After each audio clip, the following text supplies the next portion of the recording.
Shalom, bien-aimés dans le Seigneur, bienvenue dans cette émission Que dit la parole.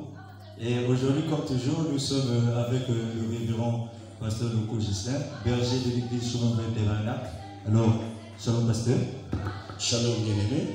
Bien, on a fait le tour de la vie et on nous a posé un tas de questions et nous-mêmes nous avons fait la remarque, c'est que quoi, dans l'église du vivant, vous dans vos églises, on retrouve des photos, des images, et ça nous a titillé un peu de venir toucher du doigt avec vous pour en savoir qu'est-ce que vous pensez du fait de mettre les photos dans l'église. N'est-ce pas là l'idolâtrie que Dieu interdit dans la Bible, dans le livre de Exode, le chapitre 20, quand Dieu dit que tu ne mettras pas des représentations, des images, ainsi de suite. Vous, qu'est-ce que vous pensez de ça, pasteur? Merci beaucoup. Comme on entend aussi dire cela, c'est une question vitale puisque ça part de la parole. C'est vraiment très capital pour en saisir. Même nous tous, étant pasteurs, on entend aussi dire ça dans la vie et partout dans le monde entier que nous sommes des idolâtres parce que nous mettons les photos dans nos tabernacles. Bon, mais comme c'est une question biblique, puisque les gens qui les disent, ils disent ça d'après une écriture qui lisent la Bible où Moïse a dit que tu ne mettras pas d'image taillée, ni aucune autre représentation de choses qui sont dans le ciel, sous la mer, ainsi de suite. Et donc, c'est une écriture auquel il s'est réfère. Mais je voudrais répondre scripturellement, comme cette émission s'intitule « Que dit la parole ». Donc, j'aimerais fonder tout ce que je vais dire d'après la parole du Seigneur. Ici, dans l'Exode chapitre 32, à partir du verset 1, il est dit le peuple, voyant que Moïse tardait à descendre de la montagne, s'assembla autour d'Aaron et lui dit, allons, fais-nous un Dieu qui marche devant nous. Car Moïse, cet homme qui nous a fait sortir du pays d'Égypte, nous ne savons ce qu'il est devenu. Donc quand Moïse va sur la montagne, voilà où la question vient sur c'est l'idolâtrie au autre, ou le fait d'adorer un autre Dieu en dehors de Jéhovah. Donc quand Moïse est parti sur la montagne, le peuple était impatient d'attendre le prophète Moïse qui était leur conducteur. Alors ils ont dit à Aaron, attends, fais-nous un Dieu qui marche devant nous. Car ce Moïse, cet homme qui nous a fait sortir du pays d'Égypte, nous ne savons ce qu'il est devenu, puisque eux, ils voyaient Dieu au travers de Moïse. Et comme ils ne voyaient plus Moïse, et donc ils ont dit à Aaron, fais-nous un Dieu, parce que nous ne voyons plus Moïse. Donc ils regardaient l'éternel Dieu au travers du prophète qui était Moïse. Ce qui reste un tabou aujourd'hui, on ne peut pas rentrer dedans parce que nous devons d'abord avancer avec ces sujets ou cette question vitale. Il dit, Aaron leur dit, ôtez les anneaux d'or qui sont aux oreilles de vos femmes, de vos fils et de vos filles. Apportez-les-moi. Donc Aaron leur dit de ôter les oreilles, comment on appelle ça, les anneaux d'or qui étaient à leurs oreilles, donc les boucles d'oreilles. Et vous allez remarquer, il faut que je puisse aussi ça un peu de l'année là-dedans, pour essayer aussi d'édifier quelqu'un quelque part. Vous voyez, vous qui est venu de l'Égypte, donc ils avaient ces anneaux-là dans leurs oreilles, puisqu'ils étaient des esclaves. Donc, ici vous allez remarquer, même dans la Bible, il est dit que les anneaux qu'ils avaient à l'oreille, c'était pas seulement avec les hommes, c'était pas seulement avec les hommes, mais il est dit que même leurs fils avaient ces anneaux à leurs oreilles. Donc ces boucles d'oreilles étaient à la fois sur les hommes et sur les femmes. C'est que d'ailleurs nous condamnons et nous disons qu'il n'est pas bien que les femmes ou autres mettent les boucles d'oreilles parce que c'est un signe d'esclavagisme. Parce que là ils venaient fraîchement de sortir de l'Égypte et de l'esclavagisme et ils avaient ces idoles-là sur eux. Et d'ailleurs, dans Genèse 35, il est dit, Jacob appelle ça Genèse 35, il est appelé là-bas, là-bas aussi on parle des pronoms d'oreilles, il est aussi appelé, n'est-ce pas, des dieux, donc des idoles. des dieux. Dans Genèse 35, et le boucle d'oreille que les femmes mettent là, c'était appelé dans Genèse 35 des idoles ou des dieux. Quand Jacob dit ôtez tous les dieux que vous avez là, ils ont ôté et les pendants d'oreilles. Donc, comment on appelle les juifs ici, donc il dit de ôter ces anneaux de leurs oreilles. Il dit, Aaron leur dit ôtez les anneaux d'or qui sont aux oreilles de vos femmes, de vos fils, donc des hommes, et de vos filles, et apportez-les-moi. Voyez-vous? Et tous ôtèrent les anneaux d'or qui étaient à leurs oreilles, et ils l'apportèrent à Aaron. Et les reçurent de leurs mains, jeta l'or dans un moule, et fit un veau en fonte. Et il dit, voici Israël, voici ton Dieu. Donc, il y a eu un remplacement du véritable Dieu à un Dieu qu'on a fondu. Il a dit au peuple, ils dirent ensemble, ils dirent, puisqu'il y a un S à la fin sur ils dirent, Israël, voici ton Dieu qui t'a fait sortir du pays d'Égypte. Donc ils ont fait un remplacement.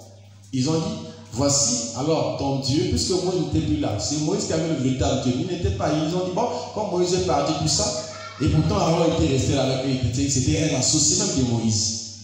Mais ils ont dit, ben, ils sont impatientés. Et voilà comment Aaron va fondre l'or dans un moule. Et il va former ce qu'on appelle le veau d'or. Donc une idole. Maintenant, quand il forme cette idole, il dit, Israël, voici ton Dieu qui t'a fait sortir du pays. Donc il y a eu un remplacement de la divinité. Donc la divinité, la divinité a été remplacée de l'Éternel à un veau d'or façonné par les mains d'un homme qu'on appelait Aaron. Et ils ont dit, donc le Dieu qui nous a fait sortir de l'Égypte, voici sous forme de veau d'or. Voyez-vous que c'est insensé.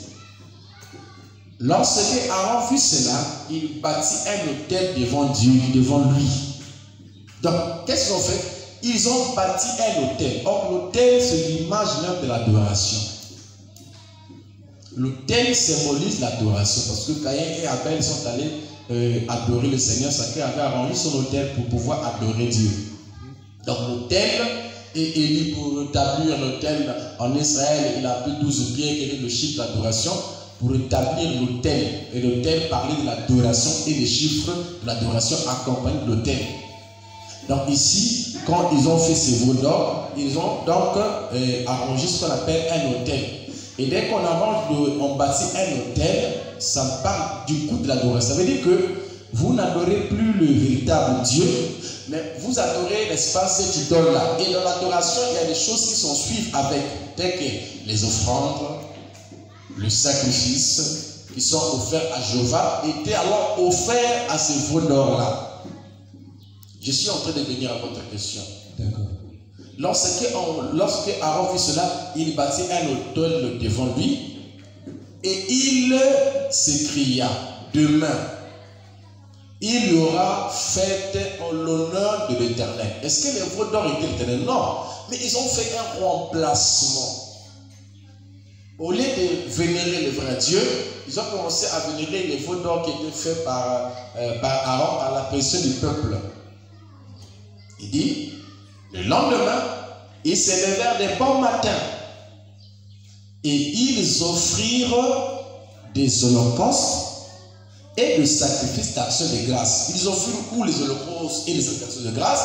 Ils offraient des holocaustes et des sacrifices d'action de grâce à cette idole-là qu'Aaron avait fait. Ce veau d'or. À ce veau d'or.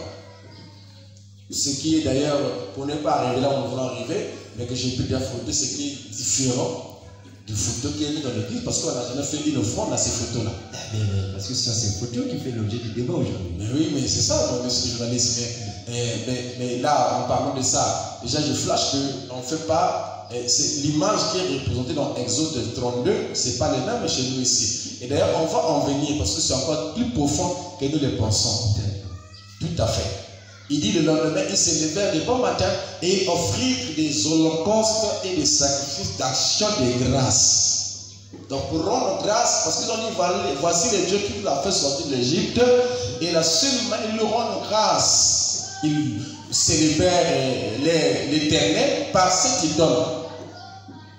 Et ils donnèrent donc des sacrifices, ils offrirent des holocaustes. Les holocaustes, c'était les sacrifices d'animaux qui étaient brûlés au feu, dans lequel l'odeur montait à l'Éternel comme étant un bon parfum, des bonnes odeurs. Et le sacrifice d'action de grâce, pour rendre grâce à Dieu parce qu'ils attiraient l'Égypte. Donc ils ont fait tout un remplacement. Il dit le peuple s'assit pour manger et pour boire. Puis ils se levèrent pour se divertir. L'Éternel dit à Moïse, va, descends, car ton peuple, c'était le peuple de Moïse, car ton peuple, Dieu appelle Israël le peuple de Moïse. Là où il faut accentuer, il faut l'accentuer également parce que c'est la Bible qui le dit. C'était le peuple de Moïse parce que Dieu avait donné ce peuple-là entre les pieds de Moïse, ou entre la conduite de Moïse, et Dieu appelle ce peuple-là ton peuple. Il dit, l'Éternel dit à Moïse, va, descends, car ton peuple que tu as fait sortir du pays d'Égypte s'est corrompu. Descends de la montagne, et bien parce que ton peuple que tu as fait sortir du pays d'Égypte s'est corrompu. Descends de la montagne. Et quand Moïse arrive, vous connaissez l'histoire, et on bat la rage, c'était donc les divertissements et beaucoup de pagailles et tout ça. Et quand Moïse a tiré, a même cassé les tables de loi, par la colère et tout ça. Ce qui symbolisait la première alliance. Et puis Dieu a fait une nouvelle table de l'alliance. Ce qui était le type du Nouveau Testament. Donc Moïse a cassé les premières tables qu'il avait. Et Dieu en a façonné les deuxièmes tables de la loi, symbolisant le Nouveau Testament et autres. Oui, c'était ça. Maintenant ici, pour toucher carrément, pour arriver là où vous avez parlé sur tu ne feras pas d'image taillée et tout ça. Tout à fait. Donc pour arriver encore, pour essayer d'arriver là, c'est dans Exode 20 comme vous venez de le souligner. J'ai d'abord pris Exode 32 et puis j'en reviens à Exode 20. Donc Exode 32 parle de ces veaux d'or qu'ils ont fait dans le nom de l'Éternel. Et Exode 4 et 20, plutôt 20, 4 vient donc défendre cela. Et pourtant 32 vient après 20. Donc c'était d'abord défendu avant. Oui. C'était défendu avant. Et voilà comment ils sont arrivés là dans le chapitre 32 du même livre d'Exode. Qui signifie sortir pour entrer dans. Écoutez très bien. Exode verset 4. Il est dit, tu ne feras point d'image taillée. Tu ne feras point d'image taillée. L'image taillée, c'est ce qu'Aaron a fait. Oui, le veau d'or. Parce qu'il a pris l'or qui était des petits dieux dans les oreilles des enfants d'Israël qui étaient esclaves, qui colportaient tout ce dans l'Égypte et tout ça. Il a fait le veau d'or. Et il a taillé cette image. Il a fait un veau parce que pour en faire un veau avec de l'or, il faut tailler ça. Donner une forme et tout ça. Et Dieu dit, tu ne feras point d'image taillée. Tu ne feras pas. C'est une loi qui donne à Israël, ok? Ni des représentations quelconques des choses qui sont en haut dans les cieux et qui sont en bas sur la terre et qui sont dans les eaux plus bas que la terre. Tu ne feras pas. Il faut retenir ça. Tu ne te positionneras point devant elle. Et tu ne le serviras point. Ça veut dire rendre un service. Ça veut dire adorer. Comme a fait avec Aaron là-bas, ils ont pris des veaux d'or et comme on appelle ça, des sacrifices, des holocaustes et tout ça, des offrandes d'action de grâce. C'est ça, servir. Tu ne le serviras pas. tu ne serviras point, car moi, l'Éternel ton Dieu, je suis un Dieu jaloux qui punit l'iniquité des pères sur les enfants jusqu'à la troisième et la quatrième génération de ceux qui me haïssent. Parce qu'il est avéré, celui qui va aller prendre un autre Dieu en dehors de Dieu, tout-puissant, haït le Seigneur. Parce qu'on ne peut pas servir deux maîtres à la fois. Soit on va aimer l'autre et on va haïr l'autre. Donc le fait d'aimer les idoles signifie carrément que vous haïssez l'Éternel. Et si vous aimez l'Éternel, vous haïssez les idoles. Maintenant, regardez la partie la plus pathétique. C'est au chapitre 20, il dit, tu ne feras pas d'image taillée. Mais sauf que, oui, au chapitre 25, Dieu lui-même vient faire l'image taillée. C'est ça qu'il faut comprendre comme étant la leçon. C'est qu'au chapitre 20, le verset 4, 5, il dit, tu ne feras pas d'image. Tu ne feras pas. Ça, c'est Israël. Oui. Ça, c'est Israël. Tu ne feras pas. C'est toi, Israël. Tu ne feras pas. Mais lui-même, dans le chapitre 25, il vient faire des images taillées. Alors, en ce temps-là, est-ce que Dieu va se contredire? Mais il faut qu'on lit d'abord ça. Oui. Parce que c'est toujours dans l'Exode. Hein? Exact. C'est là qu'il y a dans l'Exode qui dit qu'Aaron fait le veau d'or qu'il a condamné. Dieu a condamné ça. C'est dans le même Exode que Dieu dit tu ne feras pas d'image taillée. Mais c'est dans le même Exode que Dieu vient faire d'image taillée. Alors il faut donc rentrer dans la parole pour en saisir la pensée. Je suis en train de venir. Donc Exode 25, le verset 17. Verset 20, il dit tu ne feras pas d'image taillée. Verset 25, chapitre 25, le verset 17, il dit tu feras. Écoutez, voilà, monsieur le journaliste, regarde. Tu ne feras pas. Oui. Ici, il dit tu feras. Donc là, c'est toujours au peuple qui s'adresse. Ou bien à une personne de particulier. Oui. Ou bien au peuple tout entier. Oui. Là-bas, il s'adressait au peuple. Oui. Et le peuple d'Israël, Moïse est inclus dedans. Parce que c'était un Lévite. Il était de la tribu Lévi. Il dit, donc là-bas, il donne ça comme étant que tu dois pour Israël. Oui. De ne pas faire d'image taillée. De ne pas adorer une image et ainsi de suite. De ne pas rendre un culte ou de ne pas servir ou adorer une image. Quelqu'un et lui rendre un service, ça veut dire lui servir. Oui. Oui, parce que quand même dans le temple de Dagon et tout ça, vous allez voir que, je ne sais pas si c'était les Philistins, je pense, mais ils servaient Dagon. Il y avait des prêtres pour Dagon. Il y avait des prêtres et des serviteurs pour Dagon qui servaient Dagon. Donc ici, il dit, tu vois, là-bas il dit, tu ne feras pas. Mais ici, il dit, tu feras un propitiatoire d'or. Sa longueur sera de 2 coudées et demi et sa largeur de 1 coudée et demi. Ça, c'est le propitiatoire, donc le tabernacle, le saint. Ok, donc l'autel.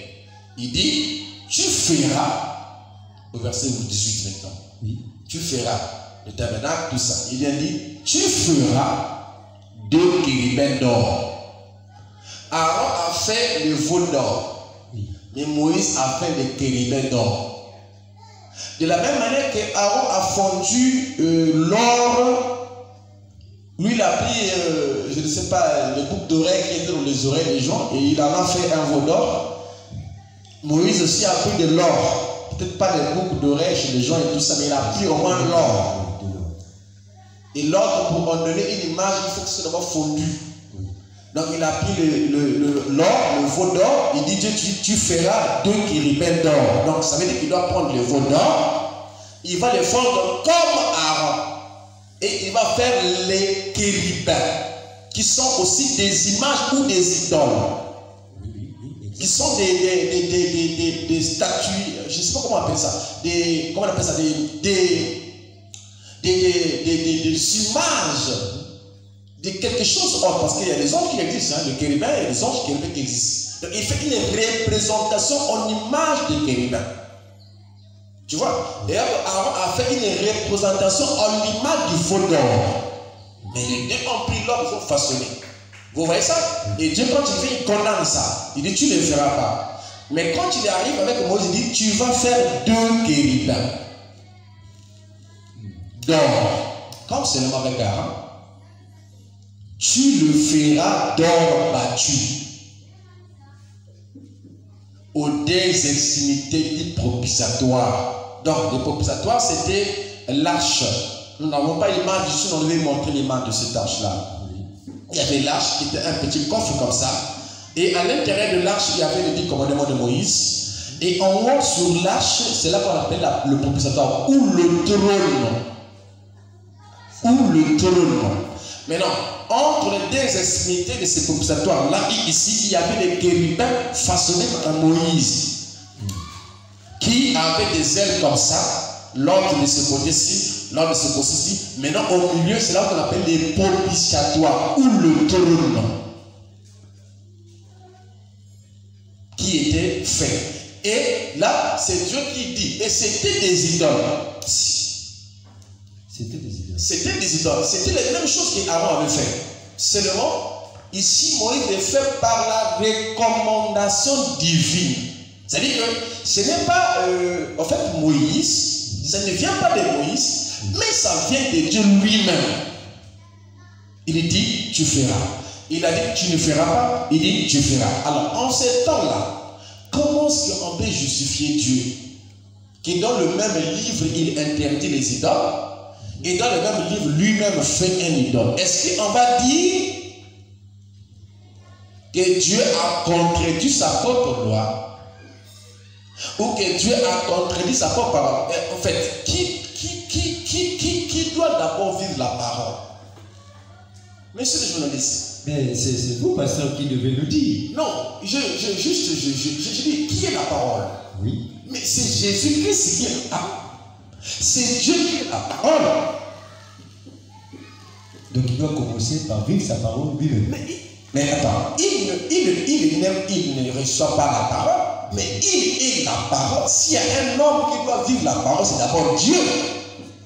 Bon, maintenant, ici, est-ce que diriez-vous que Dieu n'a pas vécu sa parole? Est-ce qu'on va dire ici que Dieu n'a pas vécu sa parole parce qu'il a dit une chose et il vient faire la même chose qu'il avait interdit? Et lui-même vient le faire encore. Est-ce qu'on va dire dans ce cas-là que Dieu n'a pas vécu sa parole? Pas parole. Mais est-ce qu'on peut dire ça de Dieu, du Créateur? On ne peut pas le dire. Et si on ne peut pas dire que Dieu n'a pas vécu sa propre parole, ça veut dire que c'est nous qui nous trompons quelque part dans notre compréhension de la parole. C'est tout. Voilà. C'est nous qui nous trompons. Sinon, on va dire, Dieu a dit une chose et lui-même vient encore le faire. C'est comme un pasteur qui prêche une chose, qui dit, vous n'allez pas faire ceci, mais lui-même vient et il fait ça. Mais ce que le problème se trouve à ce niveau. Oui. Dieu a dit, tu ne feras pas. Tu là, c'est Israël. Exact. Parce que leurs idoles à eux n'avaient pas de sens. Mais ce que lui le fera, c'est juste. C'est comme par exemple, il a dit, tu ne tueras pas. Il a dit ça dans les lois de Moïse, tu ne tueras pas. C'est une loi qui existe qu'on a dit à Moïse, tu ne tueras pas, ok? Mais quand il arrive chez les Amalécites, il dit quoi à tout ce monde-là? Josué, Caleb, il dit, allez tuer les Amalécites, même les bébés. Bon, est-ce que vous allez dire en ce temps-là, tu n'as dit que tu ne tueras pas? Oui, et tu ne tueras pas. Mais comment toi, Dieu, tu dis encore dire à moi, tu dois tuer tout ce monde? Même quand les péchés entre le corps, le sacrificateur a déguisé l'épée à tuer ses propres frères comme ça. Moïse a dit, prenez l'épée et tuez vos propres frères. Et Dieu lui dit, va, vous allez ne laisser rien. Pourquoi Saoul a manqué a été enlevé de l'autre de leur royauté? Mais c'est parce qu'il n'avait pas voulu aller dévorer tout à l'intérieur, tuer tout. Pourquoi? Quand Dieu dit, tu ne feras pas, lui n'est pas inclus. Tu là, c'est Israël. Maintenant, quand lui veut faire une représentation pour symboliser quelque chose comme un signe, il le fait, c'est parfait. Et dans le tabernacle de Moïse, que Moïse avait érigé, les chérubins étaient dans le sein du saint. Et les propitiatoires, c'était l'arche. Donc, au-dessus de l'arche, il y avait les chérubins, des deux côtés. Et au milieu, c'était appelé les propitiatoires, là où Aaron allaient avec le sang de taureau et de bouc pour faire l'expiation du peuple. Et la Bible dit que Dieu descendait là entre les chérubins. Et que là où il y avait les idoles, c'est là que Dieu descendait. Je vais expliquer ça comment. Vous ne voyez pas que c'est là où même Frère Branham, il a dit, donc je crois, Dieu se cache et se révèle dans la simplicité. Il dit, mais comment vous allez justifier Dieu là-dedans? Comment? C'est compliqué, mais c'est la parole. Est-ce qu'on peut partir, monsieur le journaliste? Il faut partir, pasteur, parce que nous, ce sont ces photos-là. Ces photos-là, oui. Voilà. Il dit, mais ces photos-là, c'est ça, non? Les photos, les images. Les images. Mais les images, c'est ça. C'est voilà qu'on dit que non, mais pourquoi Dieu lui-même va encore faire ça? C'est ça. Je suis en train de dire. Oui. En passant, je me suis rappelé d'une chose là. Est-ce que le serpent des reins là, comme nous parlons de Moïse, je ne sais pas si je suis sorti peut-être, mais ce serpent des reins là, qu'on avait érigé là-bas, est-ce que ce n'était pas là une adoration aussi? Parce que c'était un serpent des reins. Je suis en train de venir, tout ça, ça est là. Oui. Je vais répondre à cela quand je vais descendre en bas. Ah, ok. Tu ne te posteras point devant elle, et tu ne le serviras pas, car moi, l'Éternel, ton Dieu, non, je suis revenu, ça c'est Exode 20, comme a déjà lu. Je suis dans le verset 25, le chapitre 25, le verset 17. Tu ne feras pas de voilà. Je prends le verset tout de suite rapidement, là où nous sommes arrêtés. Tu feras des chérubins d'or. Tu le feras d'or battu aux deux extrémités du propitiatoire. Donc ici et là. Il dit, fais un chérubin à l'une des extrémités et un chérubin à l'autre extrémité. Vous ferez les chérubins portant du propitiatoire à ces deux extrémités. Les chérubins étendra les ailes par-dessus, couvrant les ailes. Les chérubins, c'est un groupe des anges, une catégorie des anges qui existent au ciel, qu'on appelle les chérubins. Il y a aussi les séraphins, ainsi de suite. Et il y a les anges simples et autres. Les chérubins, donc, ils les représentent là. Les chérubins, bien et bien, existent au ciel. Donc, il dit à Moïse de faire une représentation des chérubins qui se trouvent au ciel. Qui se trouvent au ciel. Alors qu'il avait défendu ça. Alors qu'il avait dit que tu ne feras pas du matériel ni aucune autre représentation des choses qui sont dans le ciel, donc sur la terre et sous la terre même. Mais là, il vient faire lui-même la représentation. Et d'ailleurs, monsieur le journaliste, mais toute la Bible ne fait des représentations. Dieu est allé des représentations en représentation. Même le trône qu'il nous montre là, c'est une représentation. Dans l'Apocalypse, quand Jean, dans chapitre 4, quand l'ange a dit à Jean, monte ici. Et il a vu le trône. Il a vu tout le trône, les 4 anciens et tout ça, les 4 êtres vivants. Tout ça, c'était des représentations. Et donc, comme on appelle le 12 tribus d'Israël, avec combien d'emblèmes? 4 emblèmes. 4 emblèmes. Ils avaient l'emblème du lion, ils avaient l'emblème de la face d'un homme, ils avaient l'emblème de l'aigle, ils avaient l'emblème du veau. Mais c'était quoi? Des représentations. Dans la Bible, c'est plein de représentations. Mais fait par Dieu lui-même, pas par Israël, par Dieu lui-même. C'est là où on va arriver à ces photos. Question de savoir, est-ce que c'est Dieu lui-même ou bien c'est nous qui avons fait? Parce qu'il y a des hommes qui appliquent ça. Mais on applique là. Même là, il y en a. On applique ça. Il dit, les chérubins étendront les ailes par-dessus, couvrant les ailes du propitiatoire, et c'était faisant face l'un à l'autre. Les chérubins auront la face tournée vers le propitiatoire. Ok? Maintenant, donc, la question que je vais de toucher là, c'est nombre. Nombre, toujours avec Moïse. Oui. Donc Moïse a fait beaucoup d'idoles. Il en a fait les chérubins en or. Et ici, il vient faire un autre idole qu'on appelle le serpent d'airain. Le serpent d'airain. Une représentation même de la loi. Quelque chose encore qui vient de s'ajouter. Mais voilà, si on s'arrête seulement à tu ne feras pas, mais il dit à qui là? Il est en train de dire à qui là? Voilà. Il est en train de dire tu ne feras pas, il dit à qui là? Hein? Et qui a fait dans cet âge, c'est qui a fait une photo? Moi j'ai fait une photo. Branham a fait une photo. Nous n'avons pas fait de photos. Mais Dieu en a fourni des photos. Nous allons nous y arriver. Aïe. Ah oui, nous n'avons pas fait de photos, nous.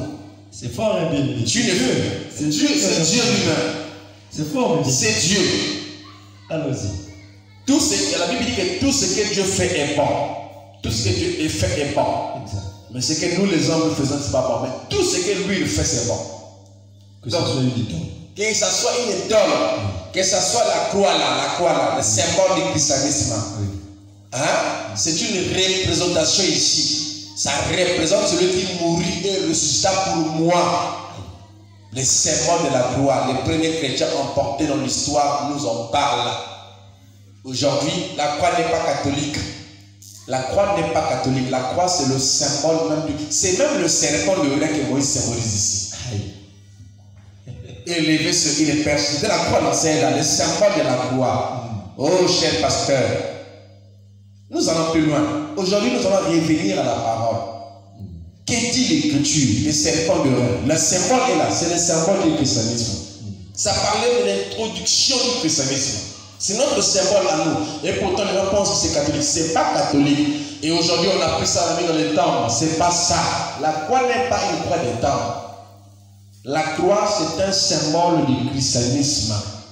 Chaque religion a son symbole. Les musulmans, je ne sais pas, c'est comme une lune, je ne sais pas quoi là. Nous, c'est la croix. Ah, mais les gens, parce que là-dessus, nous ont dit que c'est un signe de la résurrection qu'ils mettent ça. Hein? Ce n'est pas vrai, ça. C'est quand on met la croix sur une tombe, une personne.